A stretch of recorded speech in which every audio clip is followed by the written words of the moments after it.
문명의 최대 자랑거리다라고 한다면 아마 뭐 한 두 가지 정도 이렇게 나오지 않을까 싶어요. 하나는 핵개발을 한 것이고, 또 하나는 이제 우주 항공 공학이겠죠. 그래서 어쨌든 나라들마다 20세기의 강대국들마다 전부 이 핵무기를 가지려고 막 애를 쓰고 있었고, 또 꿈에도 그리던 달나라도 다녀오게 되고 그렇게 됐죠. 자, 그러면 21세기에 있어서 인간 문명의 관심사는 뭘까? 아마도 21세기 초반에는 인터넷이 아니었을까? 인터넷이 없으면 작동되지 않는 게 많죠. 뭐 우리가 스마트폰이라든지 태블릿이라든지 PC라든지 등등. 자, 그래서 인터넷의 다음 단계는 그럼 뭐가 될까? 아마도 인공지능, 요즘에 이제 뭐 AI라고 하는 그런 인공지능과 또 더불어서 이제 복제인간 뭐 이런 부분에서 또 엄청난 발전이 있지 않을까라고 보입니다. 그래서 인류가 이렇게 큰 발전을 이루어 오고 그것을 보면은 1세기에서 19세기를 합친 것보다 20세기에 한 세기가 더 많은 이 과학의 발전이 있었죠. 그리고 21세기에 들어서는 지금 이제 24년인데 21세기에 어떻게 보면 더 많은 발전이 있었습니다. 그러니까 이제 앞으로 또 어떻게 될지가 알 수가 없는 거죠. 자, 오늘 본문에는 이제 그 유명한 바벨탑의 이야기가 나옵니다. 1절을 보면 온 땅의 언어가 하나요 말이 하나였더라. 이때까지 사람들의 말이 서로 통했던 것은 모두가 이제 노아의 후손이었기 때문이죠. 그 후손들이 한 언어를 사용을 하고 서로 말이 통했던 것은 당연한 일입니다. 근데 2절에 보면 이에 그들이 동방으로 옮기다가 시날 평지를 만나 거기 거류하며 이 시날 평지가 어디인지는 정확하게 알 수가 없지만 유프라테스 강과 티그리스 강 사이에 있었던 그 지역으로 보입니다. 거기에 넓은 평지도 있었고 물이 풍부했기 때문에 사람은 그곳이면 자신들이 원하는 도시를 건설할 수 있을 것으로 이제 여겼던 것으로 보여요. 3절을 같이 읽어보겠습니다. 시작. 서로 말하되 자 벽돌을 만들어 견고히 굽자 하고.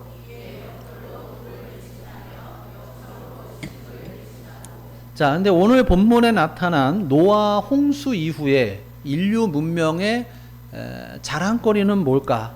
이 벽돌로 집을 짓는 기술이었다라고 하는 거예요.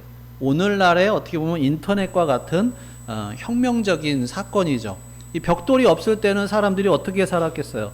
동굴에 살거나 아니면 뭐 돌을 옮겨와서 지은 집에 이렇게 살았는데, 돌은 뭐 운반하기도 어렵고 모양을 다듬기도 어렵죠. 근데 이곳에 와 보니까 여기에 많은 점토가 있었고 그 흙을 불에다가 구웠더니 아주 단단하게 된 거예요. 거기다가 이제 벽돌을 견고하게 연결할 수 있는 역청도 있었고, 역청이 이제 쉽게 말하면 이제 자연산 아스팔트죠. 그러니까 이 시날이라고 하는 곳이 요즘에 이제 석유가 나오는 곳이고, 그래서 아스팔트 구덩이들이 많이 있었던 곳으로 그것을 가져다가 이제 집을 짓기 시작을 한 거죠. 자, 4절을 같이 읽겠습니다. 시작. 또 말하되 자 성읍과 탑을 건설하여 그 탑 꼭대기를 하늘에 닿게 하여 우리 이름을 내고 온 지면에 흩어짐을 면하자 하였더니. 자, 이게 오늘 본문의 핵심이고 큰 문제가 여기에 있습니다. 그 문제가 뭘까요? 성읍과 탑을 건설하는 것이냐? 아니죠. 도시를 세우고 그 안에 탑을 쌓는 것은 사람에게 유익을 줄 수가 있는데 진짜 문제가 뭐냐? 자, 이들이 건축하는 목적이 뭐냐라고 하는 거예요. 자, 성읍과 탑을 건설하여 그 탑 꼭대기를 하늘에 닿게 하자라고 하는 거예요. 첫 번째 이유가 하늘에 닿게 하자는 거예요. 자, 노아의 후손들은 조상으로부터 하나님께서 내리신 홍수에 대해서 들었을 거예요. 하나님께서 다시는 물로 심판하지 않으시겠다라고 하셨는데 그 무지개 언약을 믿지 못하고 이들은 또다시 물로 심판할 것을 두려워해서 높은 탑을 쌓아서 이제 피하고자 하는 거죠. 근데 이게 하나님께 또 다른 불신앙의 죄를 범하는 것입니다. 이런 불신앙은 하나님의 말씀에 대한 거역으로 나타나는 거예요. 그리고 그 탑 꼭대기를 하늘에 닿게 하자라고 하는 것이 어떤 인간의 교만을 나타내는 거죠. 인간이 하나님처럼 되겠다라고 하는 오만함이 여기에 숨어 있습니다. 여러분, 성경에서 말하는 죄가 뭘까요? 죄는 근본적으로 하나님과 떨어진 상태예요. 그런데 이 죄의 핵심은 자기가 하나님이 되는 거예요. 하나님이 필요 없다. 이게 이제 하나님에 대한 도전이고 하나님이 싫어하시는 교만이죠. 이처럼 자기가 내가 나의 삶의 주인인 것처럼 행세하면서 하나님의 자리에 앉는 것이 죄다라고 하는 거예요. 우리가 지지난주에 왕이신 나의 하나님이라는 주제로 우리가 특별 기도회를 했죠. 왕이신 나의 하나님, 하나님께서 나의 왕이셔야 되는데 사람은 내가 왕이 되려고 하는 마음이 있어요. 내가 뭐 겉으로는 내가 하나님이다 이렇게 생각하지 않죠. 뭐 그렇게 말하지도 않아요. 그렇지만은 어때요? 무엇이든지 내 마음대로 하고 싶어 해요. 삶을 자기 마음대로 살고 싶어 하고 다른 사람도 내 마음대로 조종하려고 해요. 부모는 자녀가 자기 마음대로 되기를 원하는데 자녀가 말을 안 듣죠.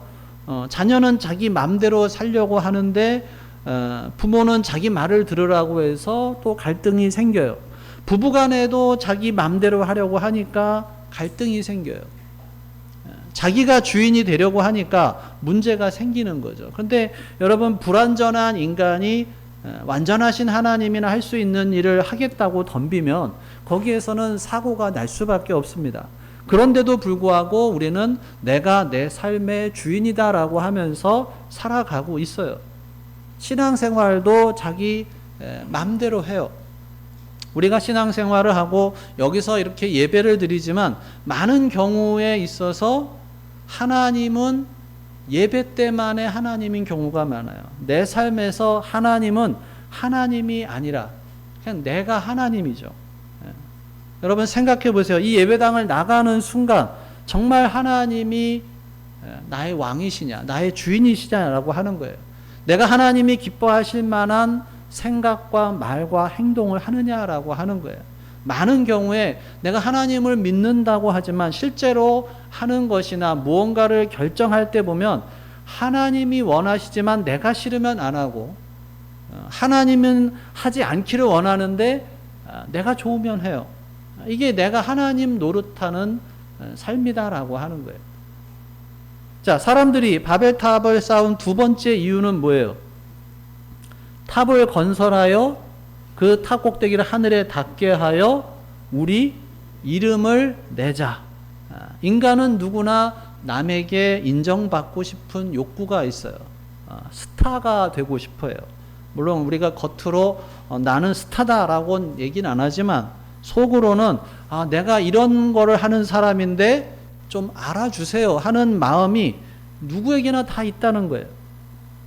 이 예배를 드릴 때도 우리가 오직 홀로 주님 홀로 영광 받아 주시옵소서 이렇게 기도를 하는데 그러니까 하나님께만 초점이 맞춰져야지 뭐 설교자나 성가대나 뭐 기도자나 그 누구에게 우리의 주목을 받아서는 안 되는 거예요.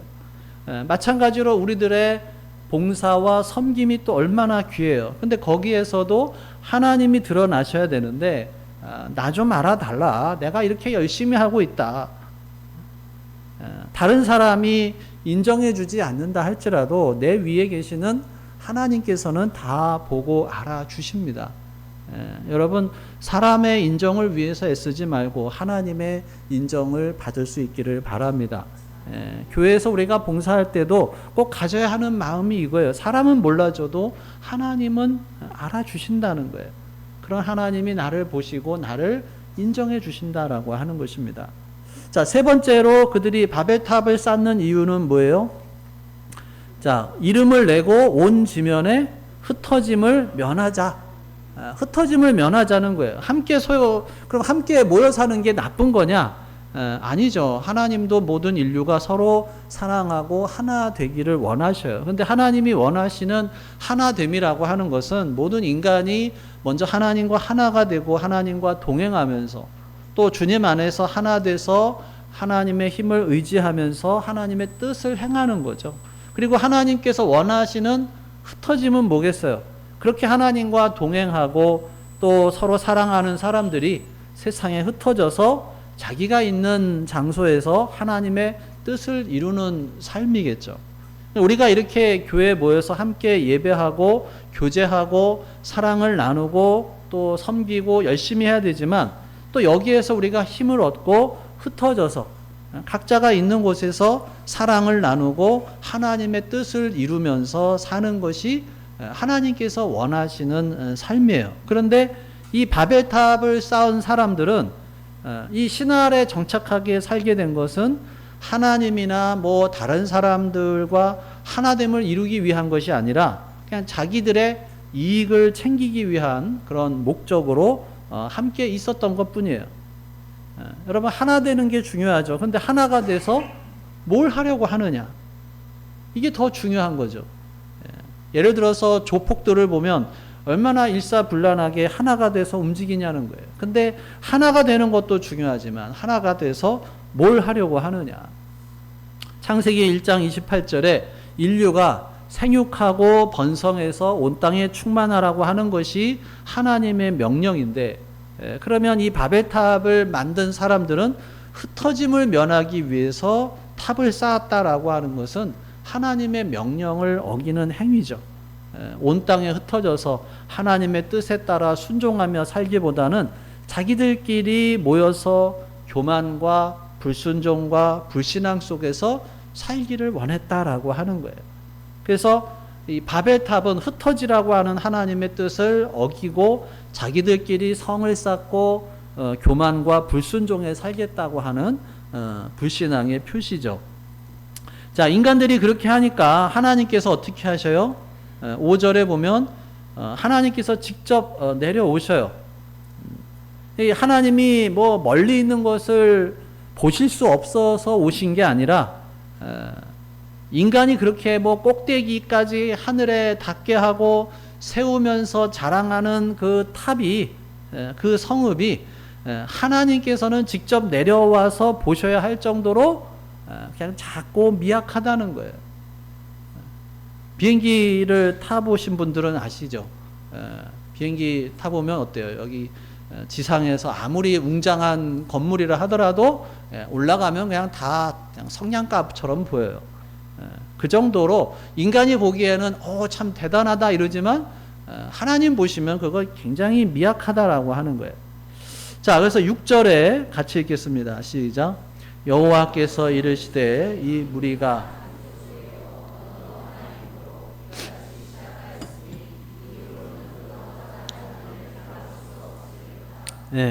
자, 이후로는 사람들이 그 하고자 하는 일을 막을 수 없으리로다. 이거는 이제 인간이 좀 더 지나면 하나님께서 인간을 통제할 능력이 없으시다는 것이 아니라 인간이 생각하는 게 자기의 이기적인 욕심뿐이라는 것을 지적을 하시는 거죠. 어떤 죄라도 어떤 악이라도 서슴지 않고 저지르게 될 것이다.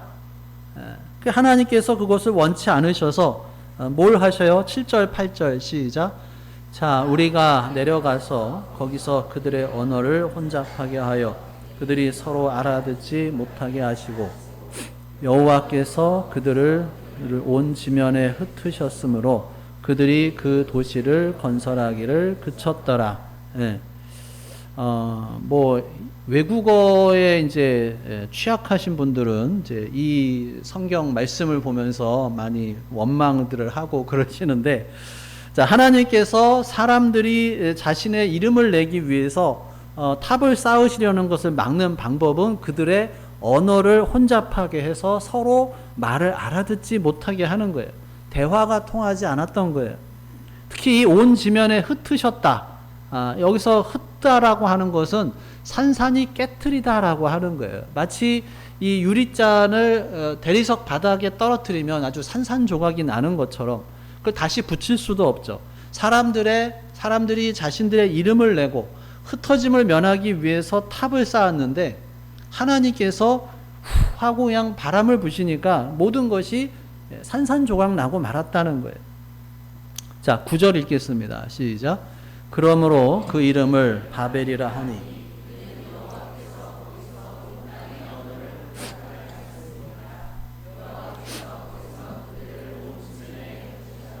예, 이 바벨이라고 하는 뜻이 혼잡 또는 혼란 이런 의미를 가지고 있어요. 하나님께서 인간의 잘못된 의도와 행동을 막으시기 위해서 언어를 혼잡하게 하셨어요. 근데 이게 실제로 진짜 언어가 안 통하게 되었다는 뜻도 되고 마음이 하나 되지 못했다는 말도 됩니다. 여러분 누군가와 대화를 계속 하는데 한국어로 뜻이 안 맞고 그러면 뭐라 그래요? 너하고는 진짜 말이 안 통한다. 이렇게 얘기를 하잖아요. 그러면 분열이 오고 싸우게 됩니다. 함께 할 수가 없어요. 갈라서는 거예요.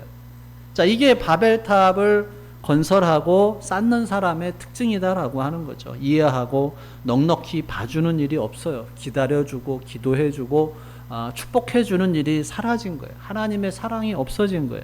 서로 말이 통하지 않게 해서 사람들이 잘못된 일을 계속 진행하지 못하게 하신 거죠. 말이 안 통하니까 흩어지게 되었고 성읍과 탑을 쌓는 일도 중단하게 되었다라고 하는 거예요. 자, 이것을 9절에서 여호와께서 거기서 그들을 온 지면에 흩으셨다 이렇게 표현을 합니다. 죄를 범하는 인간들 사이에 더 비극적인 일이 일어나지 않도록 하기 위해서 그들을 흩으셨다라고 하는 거예요. 자, 그래서 여기서 바벨탑에서 이제 언어가 갈라지죠. 그런데 이 언어가 다시 일치되는 기적이 오랜 후에 일어나게 됩니다. 언제 일어나게 돼요? 사도행전 2장에 나오는 오순절 성령 강림 사건이죠. 예수님께서 하늘로 올라가신 후에 얼마 안 돼서 그들이 모여서 기도하고 있는데 성령이 오셔요. 이 성령의 충만함을 받아서 새로운 말을 하기 시작하는데 각기 다른 방언으로 이야기를 하는데 어떻게 돼요? 서로가 무슨 말인지를 이제 알아듣게 되는 거예요. 그러니까 이 바벨탑에서 갈라졌던 언어가 성령이 오심으로 인해서 다시 하나 되는 역사가 일어났다라고 하는 것입니다. 자, 이 제자들도 예수님의 죽음과 부활 이전에는 어땠어요? 서로 누가 크냐? 이러면서 싸웠어요. 예수님 왕이 되시면 그 다음 누가 그 다음이냐, 누가 오른팔이냐, 누가 왼팔이냐 이거 가지고 서로 싸웠어요. 그런데 예수님의 부활과 승천 이후에 교만과 명예욕과 이기심에 사로잡혔던 그들이 마음을 같이해서 오로지 기도에 힘쓰는 사람들로 변화가 되고 자신의 어떤 이기적인 유익을 위해서 모인 게 아니라 주님의 뜻을 구하면서 한 마음 한 뜻이 돼서 기도할 때 그때에 성령께서 그들에게 임하시고 같은 언어로 물론 서로가 다른 얘기를 하지만 다 알아듣게 되었다라고 하는 거예요. 그러니까 바벨탑을 쌓던 사람들은 같은 말을 사용했지만 속마음은 제각기 달라서 자기 유익만 추구했어요. 욕심과 교만과 불순종으로 가득할 때는 언어가 갈라졌어요. 그런데 하나님의 뜻을 따라서 성령으로 충만하게 됐을 때는 언어가 통일되는 역사가 일어나게 되었다라고 하는 것입니다. 자, 오늘 본문에 기록된 이 바벨탑을 쌓던 시대 그리고 요즘의 시대 어떻게 보면은 닮은 게 참 많습니다. 당시에는 벽돌을 만들면서 인간이 교만해지고 자기들 능력으로 충분하다 이렇게 생각한 것처럼 이 시대는 과학기술의 발전으로 인해서 인간이 스스로 모든 것을 이룬 것처럼 자랑을 해요. 소위 신의 영역을 넘어간다라고 합니다. 뭐 사람의 뇌를 복제해서 몸을 만들어서 거기서 영원히 살아보겠다는 연구도 있고 뭐 하여튼 소설 같은 이야기지만 또 몇 년 안에 이루어질 수도 있는 거예요. 과학기술의 발전으로 인해서 이제는 우리가 알아서 하고 하나님은 필요 없다라고 합니다. 근데 이 모든 것이 하나님 앞에서는 또 아무것도 아니다라고 하는 것을 우리가 잊어서는 안 되는 것입니다. 인간이 아무리 그렇게 해도 하나님께서 저 멀리서 내려오셔야 확인할 수 있을 정도로 미약한 것이 인간의 수준이다라고 하는 거예요. 또한 인터넷의 발전이 좋긴 하지만 거기에 따라서 여러 가지 부작용도 있죠. 뭐 개인 정보가 새는 것도 있고 또 뭐 가장 많은 웹사이트를 차지하는 것이 이제 음란물이죠. 또 뭐 핵기술의 개발도 좋은 점이 있지만 또 잘못되면 구소련의 체르노빌 발전소나 또 일본의 쓰나미 이후에 일어났던 방사능 오염과 같은 또 대형 참사도 일어나게 됩니다. 그러니까 이 타락한 죄성을 지닌 인간의 업적 이면에는 이렇게 여러 가지 부작용들이 있다는 거예요. 근데 하나님께서 바벨탑을 지을 수 있는 기술을 허락하셨던 하나님께서 오늘날에 이렇게 과학기술과 또 물질적인 풍요를 왜 우리에게 주셨느냐라고 하는 거죠. 우리가 그런 것을 왜 누리게 하시느냐. 바벨탑이 무너진 것은 탑을 쌓는 것 자체가 나쁜 것이 아니었죠. 하나가 돼서 일을 하는 게 나쁜 게 아니었어요. 단지 그들의 목적이 잘못된 거죠. 오늘날도 마찬가지죠. 컴퓨터라든지 인터넷이라든지 과학기술이라든지 이런 것이 나쁜 게 아니에요. 물질적으로 풍요롭게 사는 것이 나쁜 것이 아니에요. 그 목적이 뭐냐가 중요하죠. 너무 풍요로워서 하나님이 필요 없다. 내가 다 할 수 있다 하는 이런 교만함. 또 내 이름을 자꾸 드러내려고 하는 어떤 명예욕. 겉으로는 연합하는 것처럼 하지만 사실은 자기의 이익을 챙기려고 하는 이기심이 문제다라고 하는 거예요. 그런 목적으로 과학기술을 발전시키고 물질적인 풍요를 누리면 인간은 반드시 죄를 짓는 방향으로 나아가고 그 결과는 비극적인 것이 되고 말 것이다라고 하는 거예요. 그러면 또 하나님께서 흩으신다는 거예요. 교회도 마찬가지죠. 만일 우리가 여기에 모이는 이유가 어떤 교만함이라든지 자기를 알아달라고 하는 마음이라든지 이기심 때문이라면 결국엔 잘못된 방향으로 갈 수밖에 없어요. 그러면 하나님께서는 또 우리가 더 잘못되고 망가져 버리기 전에 흩으실 거예요. 그렇지만 우리가 순수한 마음으로 열정으로 하나가 돼서 하나님의 뜻을 구하고 또 간절히 주님 앞에 마음을 모아서 함께 기도하며 나아간다면 성령님께서 오순절에 역사하셨던 것처럼 우리 가운데도 역사하셔서 우리에게 같은 마음, 같은 방향성을 주시고 오직 하나님의 뜻을 이루기 위해서 나가도록 인도해 주실 줄로 믿습니다. 그러한 초대교회 성령의 역사가 우리 교회에도 일어나기를 바라고 그래서 우리도 정말 이 초대교회처럼 하나가 돼서 기도하고 성령의 충만함을 받아서 세상에 나가 하나님의 뜻을 이루어 드리는 그러한 우리 모두가 될 수 있기를 주님의 이름으로 축원합니다. 기도하겠습니다. 오늘 주신 말씀 생각하며 함께 기도합니다. 나에게 주시는 말씀이 무엇인지 또 내가 붙잡아야 할 말씀이 무엇이고 또 내가 순종해야 할 말씀이 무엇인지 혹시 나는 어떤 바벨탑을 쌓고 있는 것은 아닌지 그 속에 내가 주인 되려고 하는 교만과 또 나의 이름을 드러내려고 하는 명예와 또 나의 이익만을 위해 챙기는 그러한 모습은 없는지 다시 한번 우리 마음속에 계시는 성령 하나님의 음성에 귀를 기울여 보겠습니다.